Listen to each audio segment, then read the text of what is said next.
वणक्कम सौराष्ट्र, वणक्कम तमिलनाडु। गुजरात के मुख्यमंत्री श्री भूपेंद्र भाई पटेल, नागालैंड के राज्यपाल श्री एल गणेशन, झारखंड के राज्यपाल सीपी राधाकृष्णन जी, केंद्रीय मंत्रिमंडल में मेरे सहयोगी भाई पुरुषोत्तम रूपाला जी, एल मुरुगन जी, मीनाक्षी लेखी जी, इस कार्यक्रम से जुड़े अन्य महानुभाव, देवी और सज्जनों, सौराष्ट्र तमिल संगमम निगलचीलु पंगेरुक वंदी रुक्कुम तमिळग सौंदगळ अनेवरेयुमु वरग वरग एन वरवेर किरेन उंगलु अनेवरेयुम गुजरात मण्णिलु इंद्र संदित्ति दिलु पेरू मगड़ियची।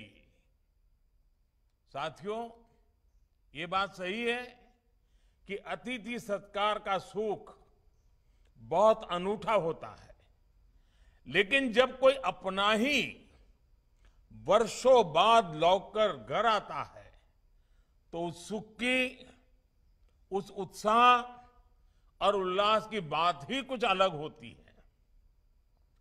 आज उसी गदगद हृदय से सौराष्ट्र का हर एक जन तमिलनाडु से आए अपने भाइयों और बहनों के स्वागत में पलके बिछाए हैं।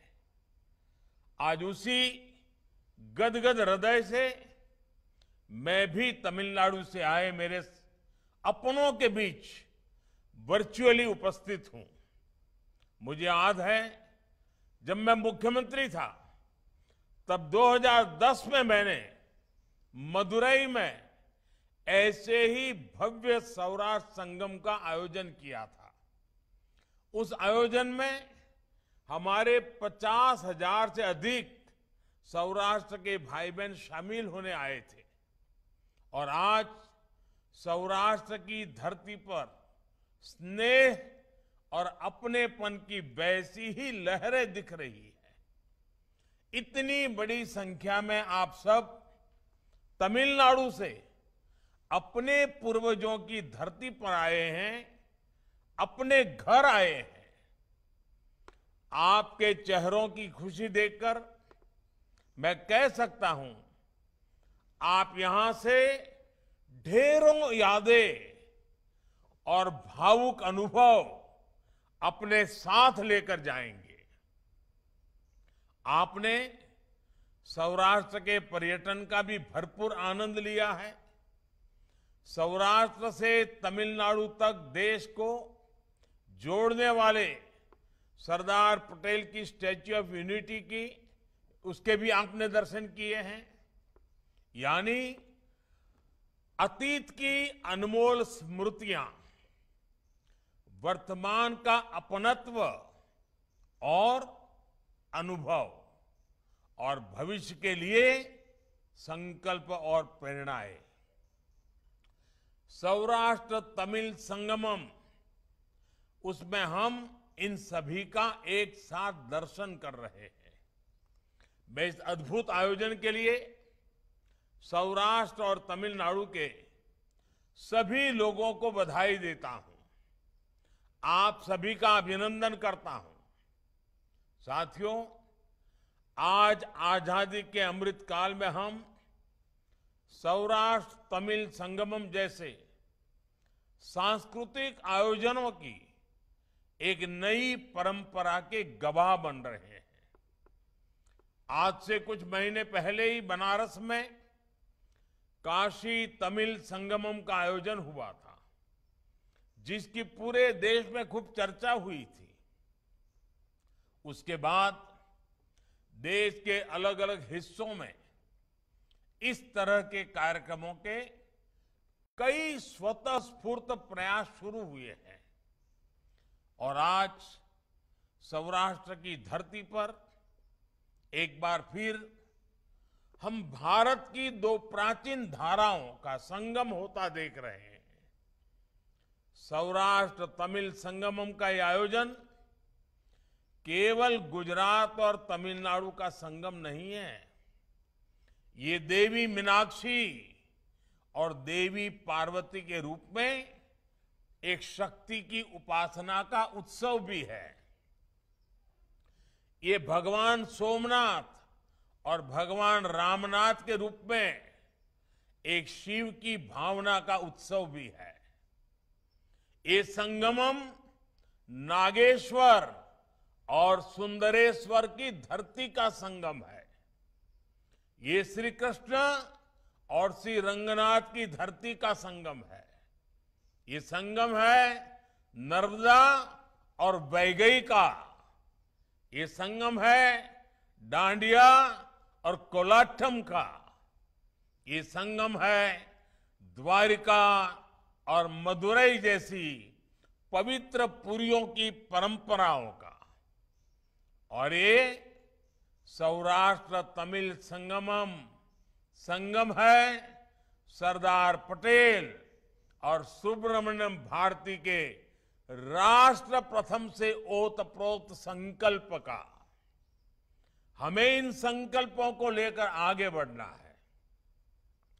हमें इस सांस्कृतिक विरासत को लेकर राष्ट्र निर्माण के लिए आगे बढ़ना है। साथियों, भारत विविधता को विशेषता के रूप में जीने वाला देश है। हम विविधता को सेलिब्रेट करने वाले लोग हैं। हम अलग अलग भाषाओं और बोलियों को, अलग अलग कलाओं और विधाओं को सेलिब्रेट करते हैं। हमारी आस्था से लेकर के हमारे अध्यात्म तक हर जगह विविधता है। हम शिव की पूजा करते हैं, लेकिन द्वादश ज्योतिर्लिंगों में पूजा पद्धति की अपनी विविधताएं हैं। हम ब्रह्म का भी एको अहम बहुश्याम के तौर पर अलग अलग रूपों में अनुसंधान करते हैं, उसकी उपासना करते हैं। हम गंगे च यमुने चैव गोदावरी सरस्वती जैसे मंत्रों में देश की अलग अलग नदियों को नमन करते हैं। ये विविधता हमें बांटती नहीं, बल्कि हमारे बंधन को, हमारे संबंधों को मजबूत बनाती है। क्योंकि हम जानते हैं अलग अलग धाराएं जब एक साथ आती है तो संगम का सृजन होता है। इसलिए हम नदियों के संगम से लेकर कुंभ जैसे आयोजनों में विचारों के संगम तक इन परंपराओं को सदियों से पोषित करते आए हैं। यही संगम की शक्ति है जिसे सौराष्ट्र तमिल संगमम आज एक नए स्वरूप में आगे बढ़ा रहा है। आज जब देश की एकता ऐसे महापर्वों के रूप में आकार ले रही है, तो सरदार साहब हमें जरूर आशीर्वाद दे रहे होंगे। ये देश के उन हजारों लाखों स्वतंत्रता सेनानियों के सपनों की भी पूर्ति है, जिन्होंने अपने बलिदान देकर एक भारत श्रेष्ठ भारत का सपना देखा था। साथियों, आज जब हमने आजादी के 75 वर्ष पूरे किए हैं, तो देश ने अपनी विरासत पर गर्व के पंच प्राण का आह्वान किया है। अपनी विरासत पर गर्व तब और बढ़ेगा जब हम उसे जानेंगे। गुलामी की मानसिकता से मुक्त होकर अपने आप को जानने की कोशिश करेंगे। काशी तमिल संगम हो या सौराष्ट्र तमिल संगमम, ये आयोजन इसके लिए एक प्रभावी अभियान बन रहा है। आप देखिए, गुजरात और तमिलनाडु के बीच ऐसा कितना कुछ है जिसे जानबूझकर हमारी जानकारी से बाहर रखा गया। विदेशी आक्रमणों के दौर में सौराष्ट्र से तमिलनाडु के पलायन की थोड़ी बहुत चर्चा इतिहास के कुछ जानकारों तक सीमित रही, लेकिन उसके भी पहले इन दोनों राज्यों के बीच पौराणिक काल से एक गहरा रिश्ता रहा है। सौराष्ट्र और तमिलनाडु का, पश्चिम और दक्षिण का ये सांस्कृतिक मेल एक ऐसा प्रवाह है जो हजारों वर्षों से गतिशील है। साथियों, आज हमारे पास 2047 के भारत का लक्ष्य है। हमारे सामने गुलामी और उसके बाद 7 दशकों के कालखंड की चुनौतियां भी है। हमें देश को आगे लेकर जाना है, लेकिन रास्ते में तोड़ने वाली ताकतें भी मिलेगी, भटकाने वाले लोग भी मिलेंगे, लेकिन भारत कठिन से कठिन हालातों में भी कुछ नया करने की ताकत रखता है। सौराष्ट्र और तमिलनाडु का साझा इतिहास हमें ये भरोसा देता है।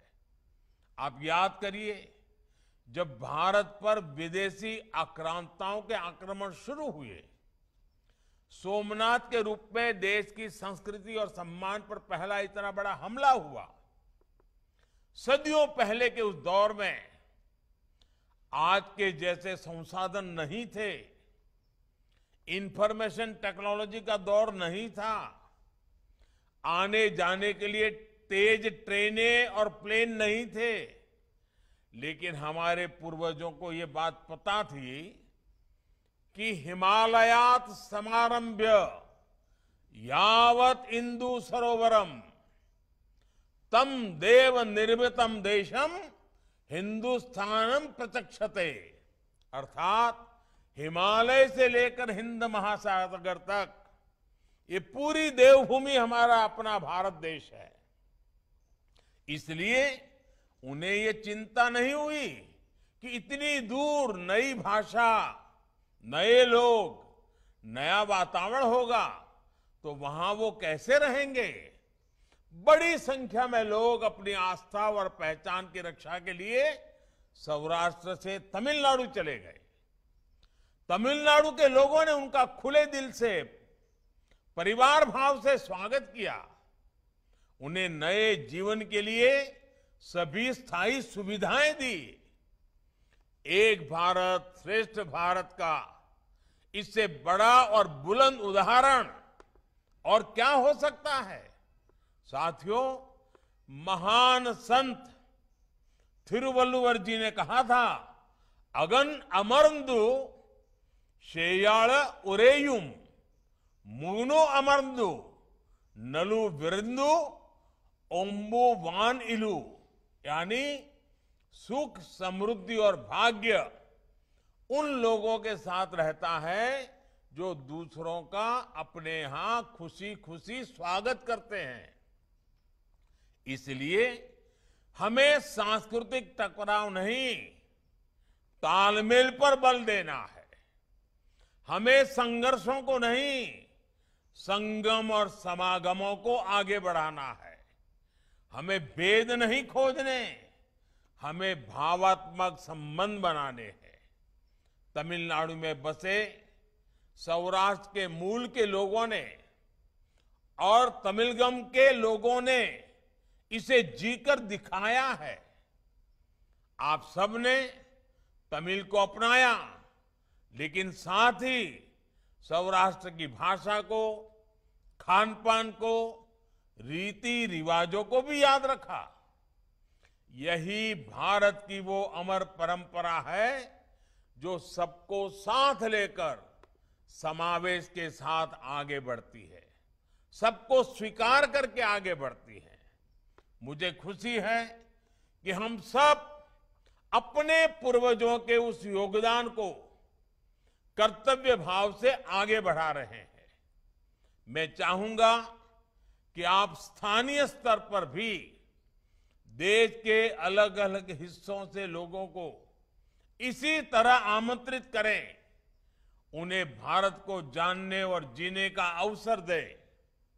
मुझे विश्वास है सौराष्ट्र तमिल संगमम इसी दिशा में एक ऐतिहासिक पहल साबित होगा। आप इसी भाव के साथ फिर एक बार तमिलनाडु से आप इतनी बड़ी तादाद में आए, मैं खुद वहां आकर के आपका स्वागत करता तो मुझे और अच्छा आनंद आता, लेकिन समय अभाव से मैं नहीं आ पाया। लेकिन आज वर्चुअली मुझे आप सबके दर्शन करने का अवसर मिला है।